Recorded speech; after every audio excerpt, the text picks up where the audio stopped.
Osteokinemática.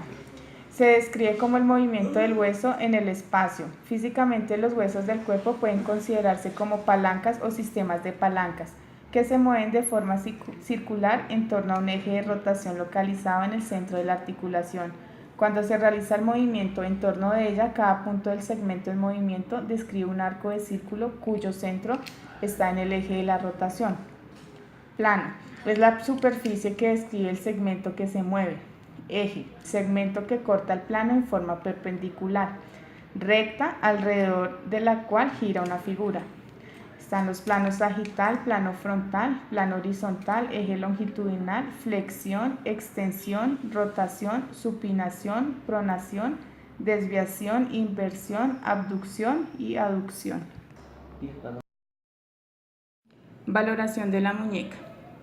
Está compuesta por la articulación radiocubital inferior y radiocarpiana. Los ligamentos relacionados con la misma son ligamento anterior, ligamento posterior, ligamento lateral externo, ligamento lateral interno, flexión y extensión y desviación radial cubital. Valoración de la rodilla. Es una articulación troclear formada por la articulación femoral, tibial, tibio-peronea superior. Los ligamentos relacionados con esta son anteriores, interno, externo, posterior, cruzados anterior y posterior. Flexión y extensión.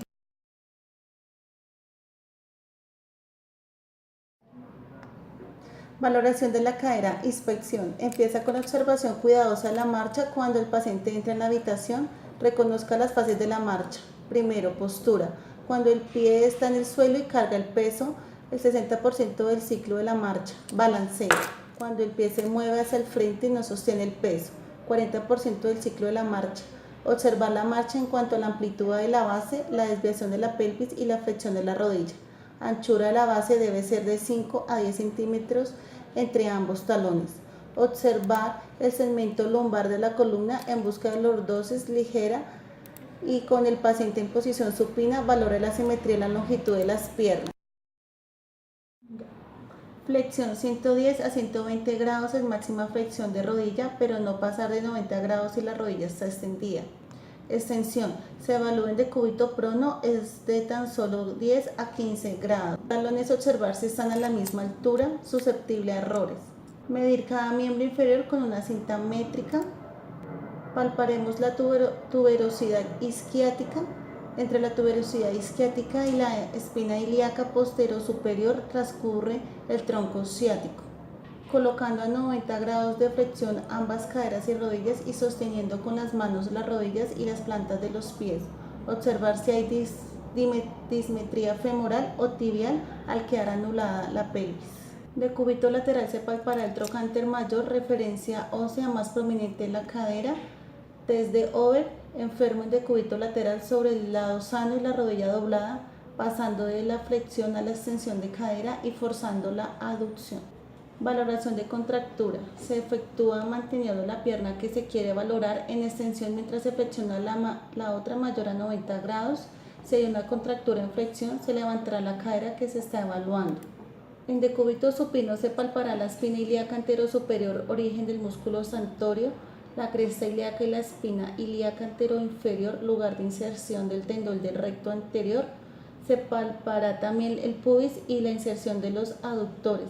La arteria femoral podrá palparse por debajo del ligamento inguinal entre la espina ilíaca anterosuperior y la sínfisis del pubis.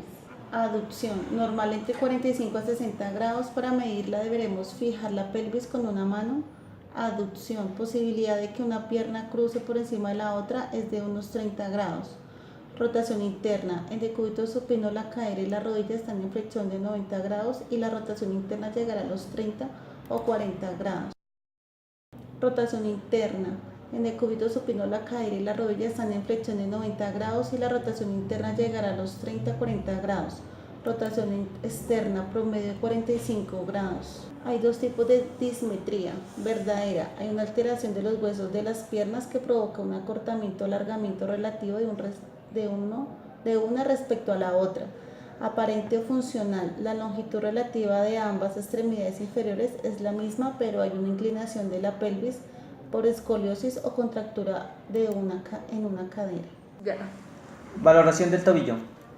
Es una articulación troclea.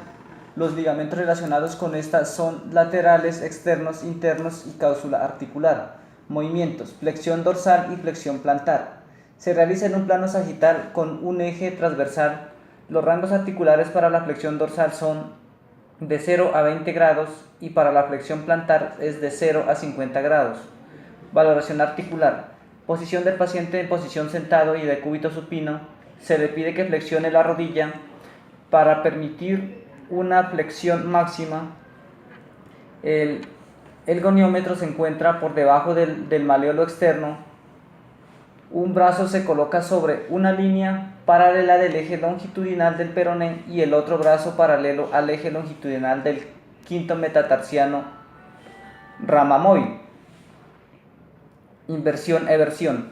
Se realiza en un plano frontal con un eje enteroposterior. Los rangos articulares para la inversión son de 0 a 35 grados y para la eversión son de 0 a 15 grados.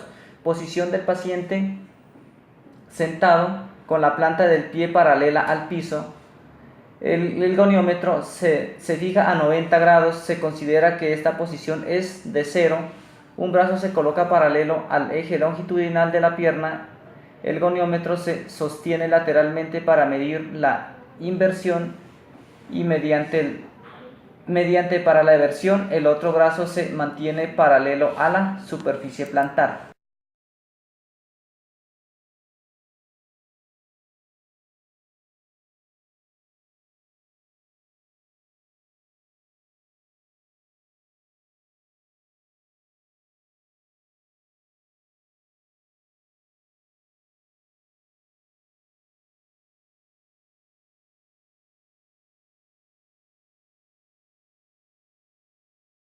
Valoración del codo.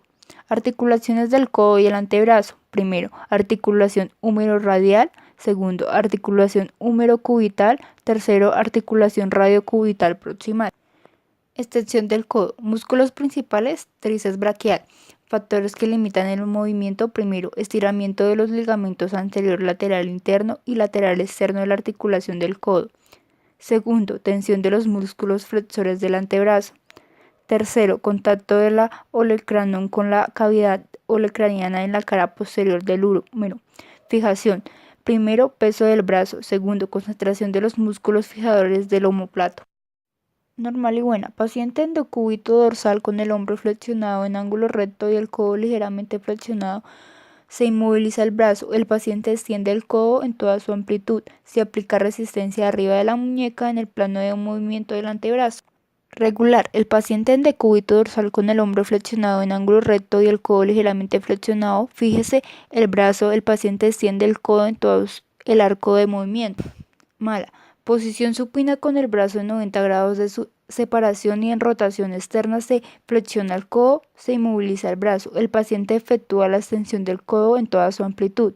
Si con el brazo en rotación externa el movimiento está limitado, la prueba se hace con el brazo en rotación interna. Vestigios y 0. El tendón de tríceps braquial se palpa en la cara posterior del codo y las fascículas musculares en la parte de atrás del brazo.